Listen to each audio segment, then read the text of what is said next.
Hello everyone. Today we will discuss about tenses and we are taking our first tense, present tense here. First is our present indefinite tense. Present means this time. जो काम अभी हो रहा है इस वक्त उसे हम present tense कहते हैं and indefinite means where simple formation are used with subjects. Firstly, what are the rules of it? We will take subject, then verb first form, verb की पहली form लगाएंगे, verb first form plus s और es in the case of third person and singular number. हम लोग verb की first form के साथ s और es का use करते हैं, but what is condition in that? That person must be third person and singular number. I have discussed already in my previous videos. पहले हम इसके बारे में बात कर चुके हैं कि थर्ड पर्सन कौन सा है, फर्स्ट पर्सन कौन सा, सेकंड पर्सन कौन सा है. तो कंडीशन क्या है एस और ई एस की कि वो थर्ड पर्सन होना चाहिए और साथ में सिंगुलर नंबर भी होना चाहिए. For example he, she, it. Mostly we take these examples he, she and it, and after then we'll use object with that and after then other words. Let's start with first sentence. I write my notes in the morning. I is subject here. We can see I subject. Write verb first form. देखिए यहाँ पे s और es का use नहीं हुआ क्योंकि यहाँ पे सब्जेक्ट क्या है, I है. अगर ये थर्ड पर्सन सिंगुलर नंबर होता तो हम यहाँ पे writes लिखते. But here is first person I. Not third person and singular number. Singular number है लेकिन पर्सन कौन सा है, फर्स्ट पर्सन है. I write my notes in the morning.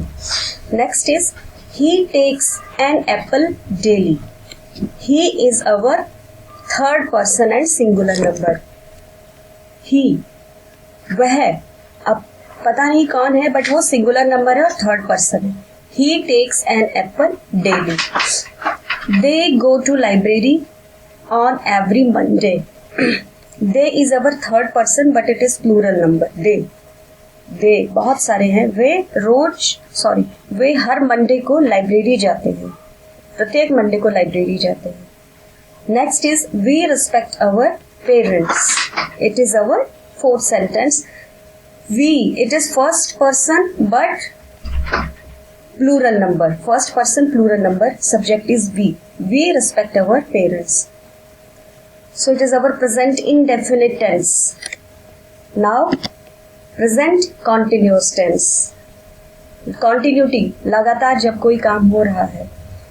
Rule of it is subject plus is, am, are, तीनों में से एक helping verb आएगी. is जो है सिंगुलर नंबर के साथ, am I के साथ और are प्लूरल नंबर के साथ. वर्ब की फर्स्ट फॉर्म के साथ ing आएगा plus object and after then other words. Let's start. He is playing football. वह फुटबॉल खेल रहा है. I am writing my notes. मैं अपने नोट्स लिख रही हूँ. They are flying kites. वे बहुत सारे हैं वो. दे तो उसके साथ क्या आया, are. They are flying kites. वे पतंग उड़ा रहे हैं. फ्लाइंग काइट, सॉरी, बहुत सारे लोग हैं there, of course kites will be so many. बहुत सारी पतंगे हैं वहां पे. They are flying kites.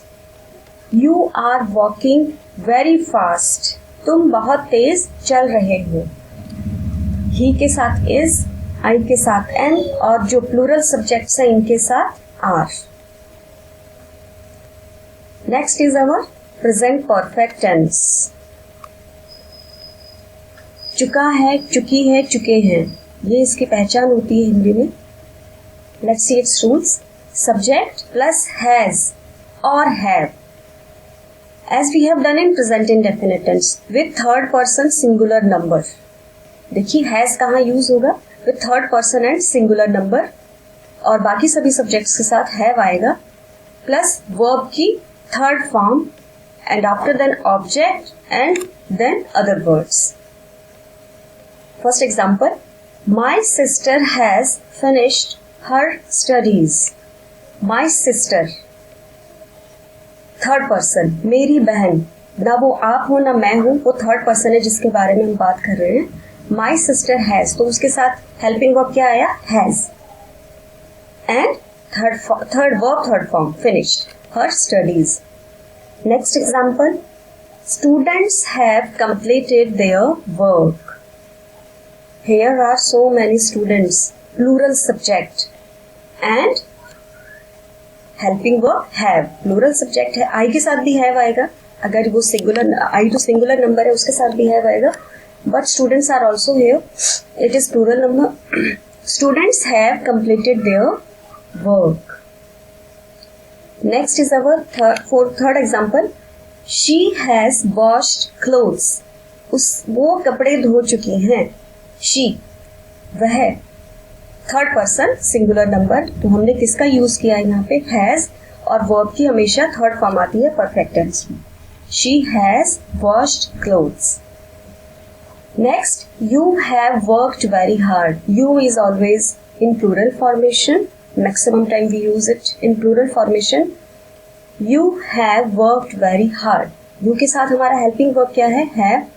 और थर्ड वर्ब की third form worked. You have worked very hard. Present perfect. Now let's move to present perfect continuous. देखिए, present perfect continuous का क्या मतलब होता है कि हमारा जो काम है वो थोड़े समय पहले शुरू हो चुका है लेकिन वो अभी तक भी कंटिन्यूस है. परफेक्ट कंटिन्यूस, काम हो चुका है मीन्स स्टार्ट हो चुका है बट वो अभी तक भी क्या है? कंटिन्यूस है. सब्जेक्ट प्लस हैज और have as we have done in previous tense. Perfect के लिए हम यहाँ पे हैज और हैव लगाएंगे, इसको कनेक्ट करने के लिए बीन लगाएंगे और कंटिन्यूटी के लिए वर्ब की फर्स्ट फॉर्म के साथ आईएनजी लगाएंगे. Try to understand. Perfect and continuous is combination of two tenses. Perfect, for perfect has and have we are using it, then been, and after then for continuity ing with verb first form, and then after then since or for, since or for का use होगा इस tense में, then object and after then other words. First example, my teacher has been teaching since morning. Now the biggest problem is how to use since and for. Since is used with the point of time. Point जब शुरू करने का जो है point दिया है since morning. Morning हमें पता है कब से शुरू होती है, तो इसके साथ हम since यूज करेंगे. Since morning. Next example. You have been living here for 2 years. 2 years. 2 साल से यहाँ रह रहे हो. तुम 2 साल से वहाँ पे रह रहे हो. रह रहे हो मीन्स तुम रह भी तो चुके हो 2 साल से, तो थोड़ा सा काम हो चुका है और थोड़ा अभी कॉन्टिन्यूस है. तो 4 कहाँ यूज होगा? With period of time. 2 days, 4 days, 10 days. जब हमें टाइम का स्टार्टिंग नहीं पता है कि शुरू कब से हुआ है. यहाँ तो देखिए हमें पता है कि मॉर्निंग से स्टार्ट हुआ है, but here we don't know. अगर यहाँ लिखा होता last 2 years, then since word will be used. तो हम ये सिंस यूज करते. अगर यहाँ पे क्या लिखा होता? लास्ट 2 years, लेकिन यहाँ क्या लिखा है? 4. तो हम क्या यूज करेंगे? 2 years के साथ क्या यूज करेंगे? 4. Because we don't know which 2 year. 2 साल पता नहीं है कौन से 2 साल है. पिछले 2 साल है या उससे भी पिछले 2 साल है. They have been playing cricket since last 2 hours. पिछले 2 घंटे से वो क्रिकेट खेल रहे हैं. देखिए, since last 2 hours, because we can count last 2 hours here. Next is we have been sleeping for 6 hours. Again 4, 6 hours. I have already told you with period of time we will use for, and with point of time. Point. Last 2 hours we can count. Since morning we can go back and see when from morning has been started. तो देखिए point के साथ हम since use करेंगे और period के साथ हम for use करेंगे. This is rule how to use since and for. Next, use of since and four. Since and four मैंने आपको बता ही दिया है कि since with point of time के साथ होगा और four with period of time के साथ होगा. लेकिन मैक्सिमम हमारे अंडरस्टैंडिंग में क्या रहता है? That since and for will be used only with perfect continuous, but these are used as preposition also. तो ऐसा कुछ नहीं है कि ये सिर्फ परफेक्ट कंटिन्यूस में यूज होता है. Let's see. He works for 5 hours. वो 5 घंटे के लिए काम करता है. मीन्स वो डेली काम करता है. 4 5 hours, तो देखिए यहाँ 4 यूज हुआ. He has worked for 5 hours. ये कौन सा टेंस है? Perfect, has. तो देखिए इंडेफिनिट में भी यूज हुआ, परफेक्ट में भी यूज हुआ, और परफेक्ट कॉन्टिन्यूस में तो खैर यूज होना ही है. He has been working for 5 hours.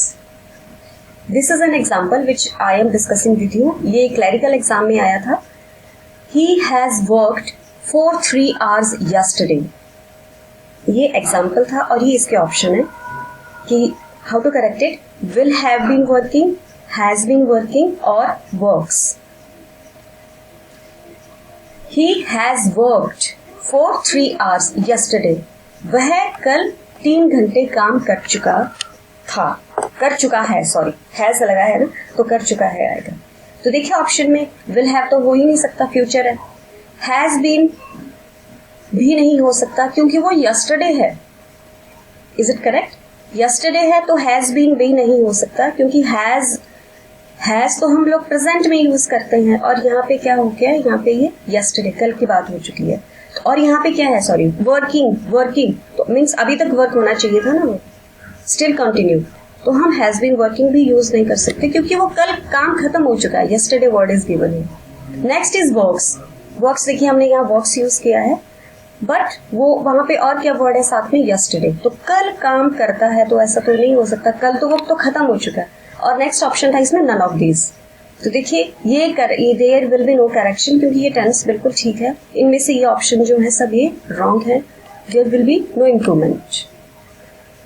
So in this way it is not necessary that for use of since and for we must have only perfect continuous. It is not necessary. हम लोग इसे indefinite में देखिए, हम indefinite में भी use कर सकते हैं क्योंकि since और for जो है as preposition भी यूज होता है. तो ये देखिए indefinite है, ये हमारा जो है ये perfect है, और ये हमारा perfect continuous है. I hope you understand the concept. Thanks for watching. Please like and subscribe my channel. Thank you.